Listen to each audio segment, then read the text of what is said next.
다 함께 사도신경하심으로 2025년 7월 29일 화요일 온라인 아침 기도회 하나님께 올려드리겠습니다. 전능하사 천지를 만드신 하나님 아버지를 내가 믿사오며 그 외아들 우리 주 예수 그리스도를 믿사오니 이는 성령으로 잉태하사 동정녀 마리아에게 나시고 본디오 빌라도에게 고난을 받으사 십자가에 못 박혀 죽으시고 장사한 지 사흘 만에 죽은 자 가운데서 다시 살아나시며 하늘에 오르사 전능하신 하나님 우편에 앉아 계시다가 저리로서 산자와 죽은 자를 심판하러 오시리라. 성령을 믿사오며 거룩한 공예와 성도가 서로 교통하는 것과 죄를 사하여 주시는 것과 몸이 다시 사는 것과 영원히 사는 것을 믿사옵나이다. 아멘. 찬송가 360장 찬송하시겠습니다.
하나님 아버지 감사합니다. 지난밤에도 주님께서 눈동자처럼 저희들을 지켜주시고 보호해 주셔서 숙면을 취하게 하심으로 피로를 풀어주시고 또 새로운 하루를 허락하셔서 주님께다 맡기신 사명을 오늘도 이어갈 수 있도록 은총 내려주심을 감사드립니다. 이 시간에도 주님께다 부르심에 순종함으로 나와 주께서 베푸시는 말씀을 받을 때 말씀을 통해 선한 목자 되신 주님께서 저희들을 오늘 하루 어떤 길로 이끄시는지 바르게 깨닫고 순종케 하여 주셔서 오늘도 주님께서 함께 하시고 붙드심으로 순종하는 자에게 예비하신 승리의 축복을 드리며 하나님께 영광 돌리는 하루가 되게 하여 주옵소서. 감사드리오며 우리 주 예수 그리스도의 이름으로 기도드리옵나이다. 아멘. 자, 이 시간에 하나님이 주시는 말씀은 요한계시록 1장 9절부터 20절까지 말씀 보겠습니다. 자, 화면을 보시면서 요한계시록 1장 9절부터 우리 함께 합독하시겠습니다. 나 요한은 너희 형제요 예수의 환난과 나라와 참음에 동참하는 자라. 하나님의 말씀과 예수를 증언하였으므로 말미암아 반모라는 섬에 있었더니 주의 날에 내가 성령에 감동되어 내 뒤에서 나는 나팔 소리 같은 큰 음성을 들으니 이르되 내가 보는 것을 두루마리에 써서 에베소, 서머나, 버가모, 두아디라, 사대, 빌라델비아, 라우디게아 등 7 교회에 보내라 하시기로.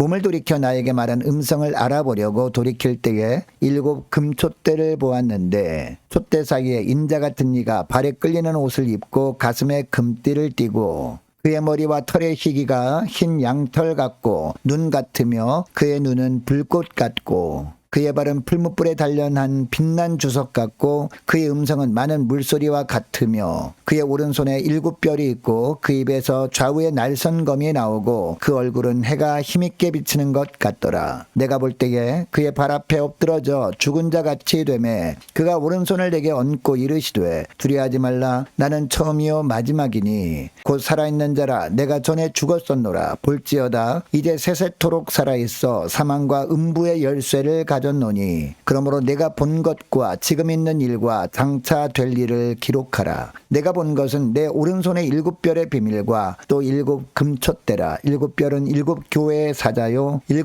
촛대는 7 교회니라. 아멘. 여러분 마태복음 10장 28절 말씀을 보면 주님께서 이런 말씀을 하십니다. 몸은 죽여도 영혼은 능히 죽이지 못하는 자들을 두려워하지 말라 라는 말씀을 하신 겁니다. 세상에서 수많은 방법으로 우리의 믿음을 무너뜨리려고 하는 사단의 한계를 주님께서 분명히 말씀하시는 겁니다. 여러분 이처럼 사단은 우리가 복음을 전하지 못하게 우리의 입은 막을 수 있지만 우리의 입을 통해서 선포된 말씀은 결코 막을 수 없는 존재입니다. 심지어 우리 육신을 죽이기까지 할 수는 있지만 우리의 영혼만큼은 결코 죽이지 못하고 그동안 우리가 전한 복음도 결코 막을 수 없는 존재입니다. 여러분 우리가 이것을 안다면 오늘 하루 우리가 하늘에 시민권이 있는 하나님 나라 백성으로서 어떤 삶을 살아야 할까요? 첫째로 때를 얻든지 못 얻든지 복음을 전하며 살아야 한다라는 겁니다. 오늘 본문 9절에 보니까 사도 요한이 반모라는 섬에 유배되어 있을 때 요한계시록을 기록했음을 언급하고 있습니다. 자, 9절 하반절 말씀 보시기 바랍니다. 하나님의 말씀과 예수를 증언한 것 때문에 요한이 반모섬에 유배되었다라고 하고 있습니다. 여러분 당시 로마 제국은 황제 숭배를 강요하면서 모든 사람들에게 황제를 주라고 고백하게 했습니다. 그러나 그리스도인들은 어떤 박해도 굴하지 않고 오직 예수 그리스도만이 나의 주 나의 하나님이라고 고백했습니다. 뿐만 아니라 어떻게 하든지 하나님께서 마음의 문을 열어주시는 사람들이 있을 때마다 그들에게 예수를 전했습니다. 주님의 말씀처럼 사단이 로마 제국을 이용해서 자신들의 육신은 죽일 수 있어도 자신들의 영혼은 결코 죽일 수 없다는 것을 확신했기 때문이었습니다. 그런데 당시 이런 그리스도인들 중에 최고 리더가 사도 요한이었습니다. 그래서 로마 제국에서는 이 사도 요한만 붙잡으면 기독교세가 약화될 것으로 여기고 요한을 반모섬으로 유배를 보낸 것이었습니다. 그런데 10절 11절 말씀을 보면 주의 날에 사도 요한이 성령에 감동되어서 주의 음성을 들었는데 어떤 음성을 들었습니까? 하나님이 이제 사도 요한에게 환상을 보여주실 텐데 그것을 두루마리에 기록해서 박해받고 있는 소아시아 7 교회에 보내라 라는 것이었습니다. 그래서 당시 초대교회 성도들이 흔들리지 않는 믿음으로 살게 하라 라는 것이었습니다. 여러분 이 말씀을 듣고 요한이 순종하여 쓴 것이 우리가 읽고 있는 요한계시록입니다. 여러분 요한이 반모섬에 유배되어 있는 열악한 상황이었지만 하나님의 말씀에 순종해서 요한계시록을 두루마리에 기록하고 7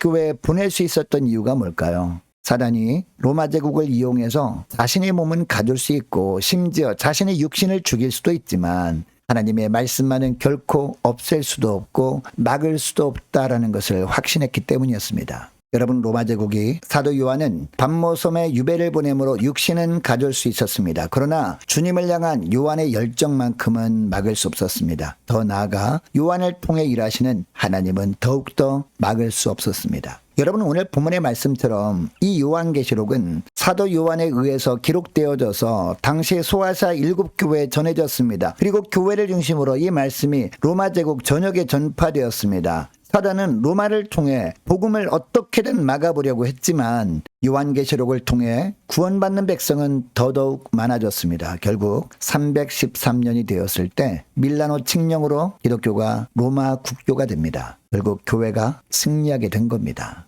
여러분 오늘 이 본문을 이 새벽에 하나님께서 우리에게 주시는 이유가 무엇일까요? 오늘날도 사단은 우리의 입은 막을 수 있어도 우리의 입을 통해 선포되는 말씀은 막을 수 없기 때문입니다. 그래서 때를 얻든지 못 얻든지 예수를 전하며 살라 라는 의미에서 오늘 본문의 말씀을 이 시간에 우리에게 주시는 줄 믿습니다. 여러분 이것을 기억하시고 만나는 사람들 중에 하나님께서 마음의 문을 열어주시는 사람이 있다면 주저하지 않고 입술을 열어 예수를 전하며 사는 복된 하루가 되시기를 주의 이름으로 축복합니다. 둘째로 늘 하나님만을 의식하며 살아야 한다라는 겁니다. 여러분 사도 요한이 성령에 감동되어서 주의 음성을 들은 날이 어떤 날이었습니까? 바로 주의 날이었습니다. 이것을 보면 사도 요한은 늘 하나님만을 의식하며 살았음을 알 수 있습니다. 그러니까 비록 밤모섬에 유배된 죄수 신분이었지만 주일을 기억하고 주일날 하나님께 경배와 찬양을 드리다가 이처럼 주님의 음성을 듣게 된 것이죠. 하나님이 자기에게 어떤 유익을 주셨기 때문에 이런 삶을 산 것이 아니었습니다. 죽을 수밖에 없던 자신을 구원해 주신 것도 너무나 감사한데 주님이 자신을 끝까지 사랑해 주시고 지금도 나와 함께 하시는 하나님의 은혜가 너무나 감사했기 때문이었습니다. 12절을 보면 사도 요한은 자기에게 말씀하시는 분이 누구인지 확인하려고 돌아봅니다. 이때 7 금초대를 봅니다. 그리고 이 7 금초대 사이로 다니고 계신 인자 같은 분을 봅니다. 여러분 여기서 말하는 7 금초대는 7 교회입니다. 인자 같은 분이 7 금초대 사이로 다니고 계셨다라는 것은 교회 가운데 다니시면서 교회가 교회되게 하시는 예수님을 의미하는 겁니다. 또 13절에 보니까 발에 끌리는 옷을 입고 가슴에 금띠를 띠고 있었다라고 하고 있습니다. 여러분 이것은 왕의 모습이었죠. 그러니까 이것은 교회를 다스리시는 진정한 왕은 바로 예수님이심을 보여주는 겁니다. 또 14절 말씀을 보니까 눈은 불꽃 같다라고 합니다. 불꽃 같은 눈으로 교회를 지켜보시는 분이라는 겁니다. 또 16절에도 보니까 그의 오른손에는 7별이 있다라고 합니다. 여러분 여기서 7별은요 7 사자를 뜻합니다. 그러니까 각 교회의 사자를 붙드시는 분이라는 겁니다. 또 그 입에서 좌우에 날선검이 나왔다라고 합니다. 날선검 같은 말씀을 하시는 분이라는 겁니다. 이런 모습을 가지고 계신 주님이 사도 요한에게 두려워하지 말라라고 하십니다. 그리고 주님은 어떤 분이라고 말씀하고 있습니까? 처음이요 마지막이라고 주님이 친히 말씀하십니다. 여러분 여기서 처음이요 마지막이라는 말은 역사의 처음이요 마지막이라는 겁니다. 역사를 시작하게 하시는 분이시기도 하지만 그 역사를 끝내게 하시는 분도 바로 우리 주님이라는 겁니다. 여러분 이처럼 하나님은 영원 전부터 영원까지 홀로 존재하시는 하나님이십니다.